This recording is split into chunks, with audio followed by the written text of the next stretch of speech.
everyone, welcome back to my channel. My name is Lucy and in today's video I'm finally getting around to filming my 2022 reading goals.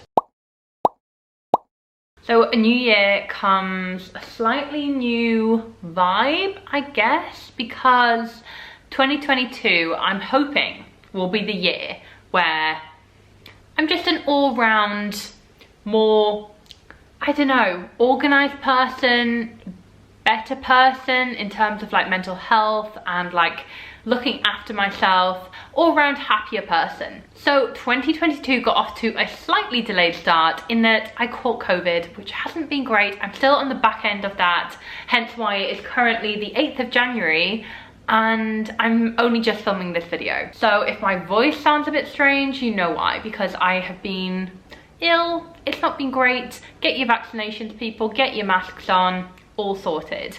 But I really am looking forward to come back today and filming my first video of the year because it's goals time and I love talking goals. I love setting goals.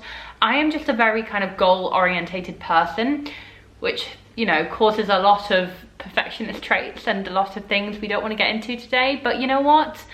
I'm excited about these goals because I have set myself some really exciting reading and YouTube goals. I also want to talk very briefly about my kind of like life goals this year, I guess.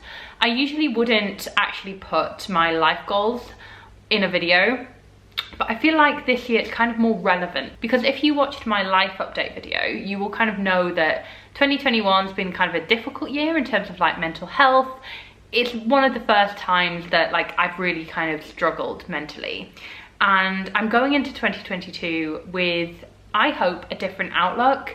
And this year is just going to be focusing on looking after myself and doing the things that I love. So in terms of my personal goals, I really want to focus this year on mental health and exercise and doing more of the hobbies that bring me joy rather than the hobbies that, you know, are making me stressed and making me feel like, you know, putting pressure on me basically, because that ain't good. But with that in mind, I'm hoping that that kind of new mindset will really help when it comes to my reading goals and my YouTube goals, because I love to divide out my goals. And if you want to know how I set my goals, how I kind of write up my goals, I use Notion and I've created a lovely little like page where I've got all my goals and little check boxes, because then I can tick those off when they are hopefully completed.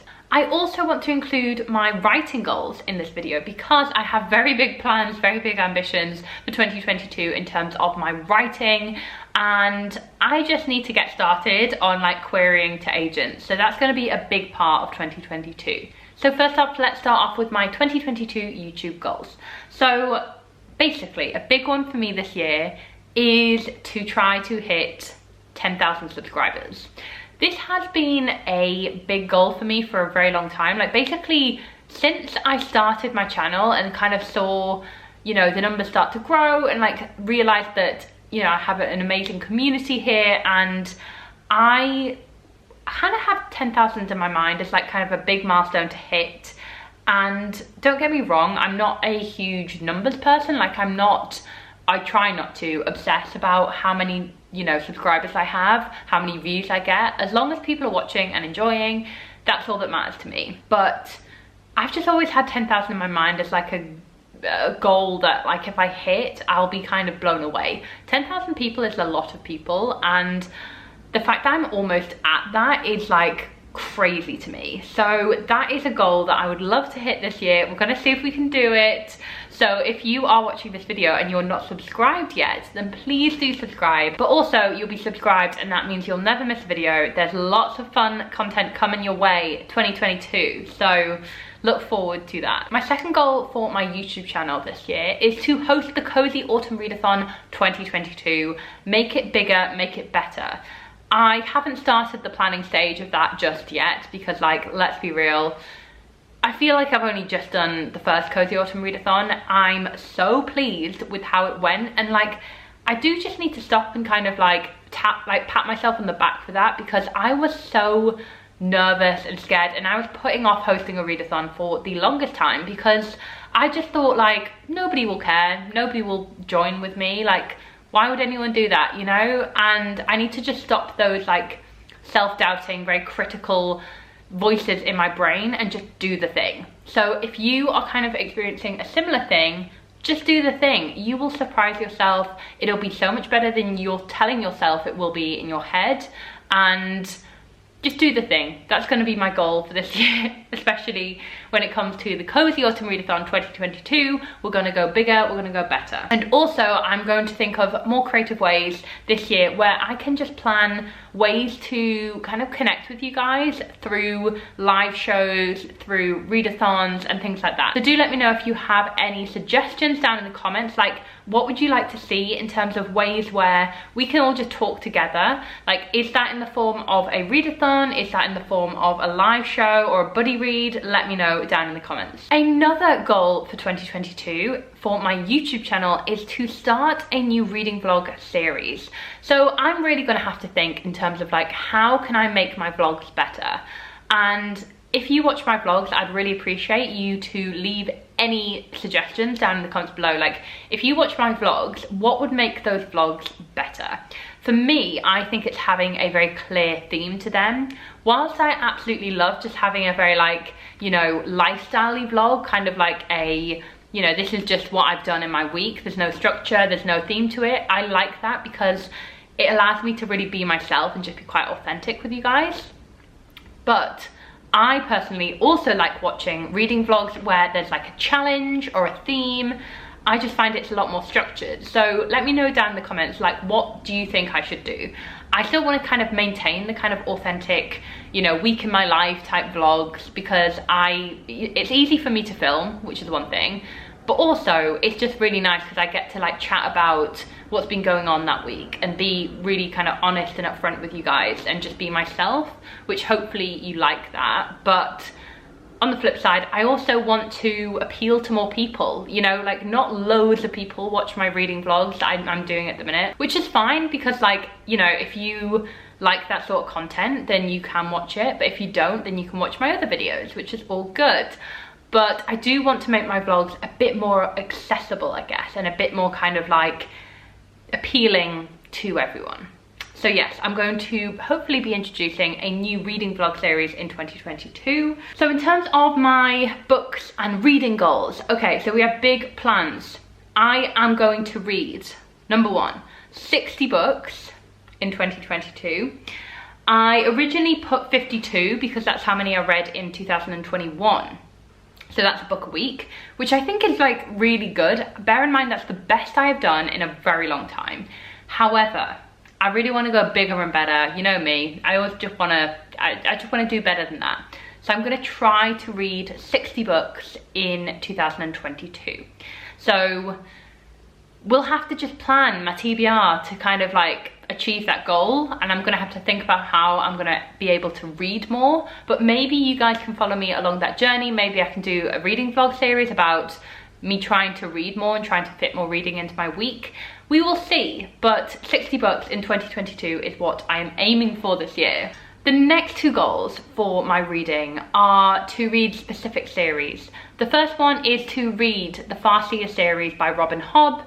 This is a series I've been meaning to read for a very, very long time, and is one of those very like classic fantasy series which, you know, it's just so celebrated. People absolutely love Robin Hobb and her books. So the Farseer series is one that I've been meaning to read for a very long time, and I finally got all the books in the series. So I'm hoping that I can read the Farseer series and then get on to the next series, because I've heard just like incredible things. The second book series I really want to start this year is the Stormlight Archive series by Brandon Sanderson. I'm a big Brandon Sanderson fan because of his Mistborn series. I absolutely adore that series. But the Stormlight Archive series is one of his like most celebrated series, I'll say. You know, people love, love, love that series. And the first book, The Way of Kings, I do actually have on my shelf. So I'm really looking forward to reading that one eventually. And I'm hoping this will be the year that I just start that series that I've been meaning to start for a very, very long time. The next goal I have this year, 2022, is to read at least one book a month from a diverse author. So this can be, you know, all sorts of diversity, race, sexuality, class, disability.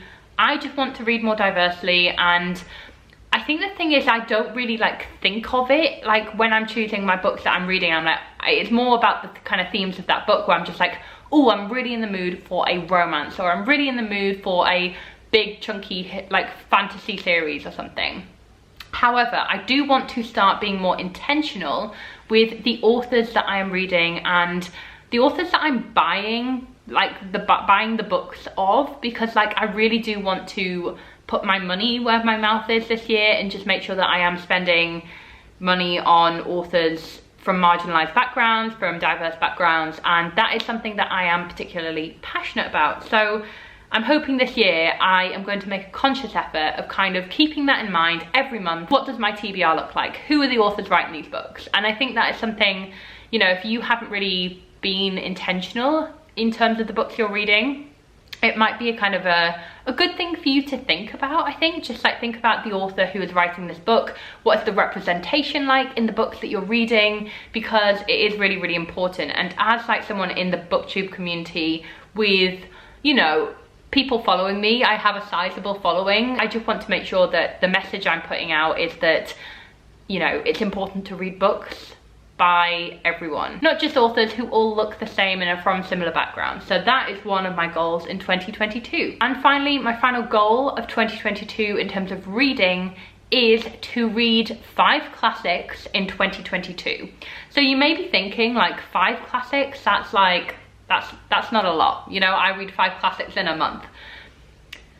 I do not read a lot of classics anymore, which is a huge shame because I did English literature at university. I was reading like 4 classics a week. Like I was like on it, you know. I've read a lot of classics, but there are so many classics that I have been really meaning to read this year, and I do want to make a conscious effort to do that. So give me suggestions down in the comments below, like what classics would you recommend that are good for getting back in the swing of like classical reading again. I really want to read like more Greek mythology and like Greek stories. I don't know why, but that's just something that I'm keen to do.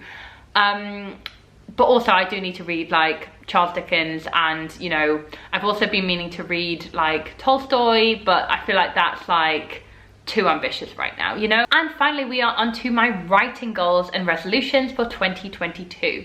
So if you have watched any of my writing content in the past, you will know that in 2020, I finished a first draft of a YA fantasy novel.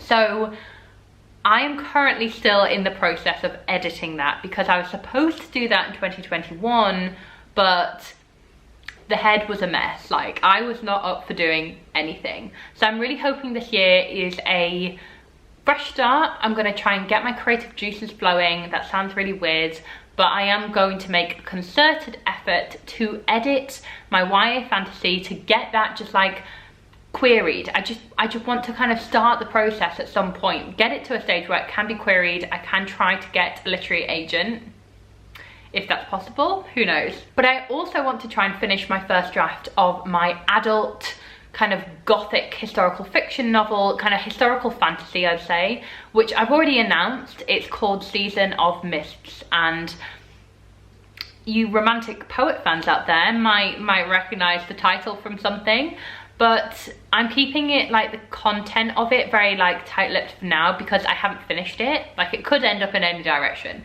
but my goal, my like big goal is to edit YA fantasy novel, finish first draft of Season of Mists, and be in a good place where I've got kind of like a YA book finished and an adult book potentially finished.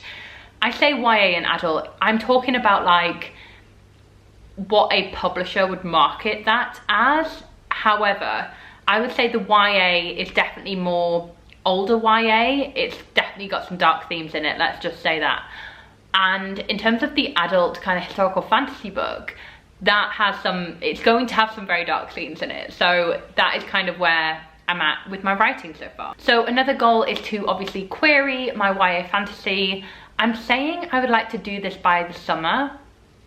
I don't know how possible that is. Like ideally by September, I would like to have, you know, that YA fantasy book finished in terms of editing and starting to query that, so that by NaNoWriMo in 2022, I can just focus on Season of Mist and really kind of finish tying that up. And my final writing resolution or goal in 2022 would be to write at least once a week. I need to kind of build in routine, and that is something that with writing, it's so important to just have a routine. It doesn't matter like really how much you're writing per week. It's more about like, are you sitting down to write every week? Can you build in that habit? Can you make sure that every week you are tying yourself to that? And that's something that I've been a bit lackadaisical. Lackadaisical, is that a word? Yes, I think so. Anyway, I've been very lax on writing each week because I have a very all or nothing brain. And when I am given something like NaNoWriMo, where the goal is to write a novel in a month, I'm like, screw all social plans, I'm just gonna stay in and write 24/7 until I'm burnt out and stressed. We're addressing the issues, guys, it's fine. But anyway, that is it for my writing goals and resolutions. I want to be a lot more routine with my writing this year, get into a habit with it, and take it seriously, because if I ever want to publish books, I'm gonna have to do that. So that is my 2022 reading goals, channel goals, writing goals. Do let me know down in the comments, like, what are your goals this year? Like, how many books are you planning to read this year? Tell me, amaze me by your ambition. But I am happy with my whatever 60 books a year equates to per week. And we're gonna do it, we're gonna smash it, and be kind to ourselves in the process. So that's it for this video. I really hope you enjoyed it. I also really hope that you're still around at this point in the video and that it's not too late in the year to be posting this type of content and you're still interested. Fingers crossed. So I will see you very, very soon in my next video. Thank you so much for watching this video, and I'll see you very, very soon. Bye.